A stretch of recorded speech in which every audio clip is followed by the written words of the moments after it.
représenter son pays. En plus, je trouve que c'est quelque chose qui est vraiment unique pour une golfeuse professionnelle. Je me souviens tous les étés où, quand j'étais jeune, il y avait toujours les JO tout le temps à la télé, partout où tu allais, même à la maison, c'était tout le temps non-stop.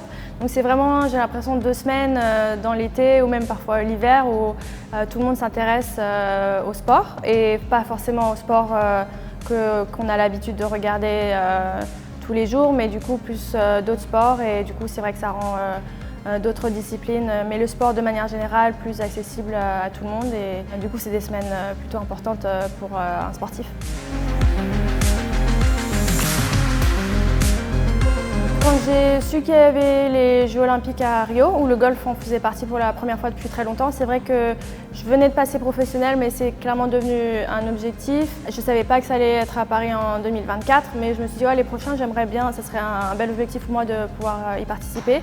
Et après, j'ai eu la chance de faire Tokyo et c'est vrai qu'une fois que j'étais à Tokyo, ça m'a vraiment donné les idées beaucoup plus claires et vraiment plus mis en tête de me fixer de vrais objectifs pour 2024. Je pensais vraiment que ça serait une très belle expérience, mais ça a vraiment surpassé un peu mes espérances. C'était une belle expérience de pouvoir être parmi d'autres athlètes qui ont un peu le même objectif que toi et qui vivent leur passion, qui sont tout le temps dans l'excellence.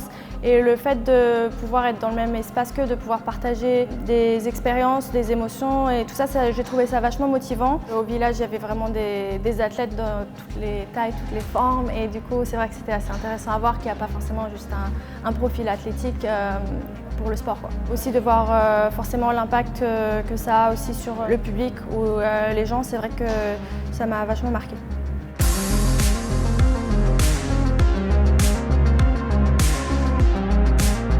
Le fait de vivre une cérémonie d'ouverture de manière générale, j'ai pas eu la chance de le faire à Tokyo.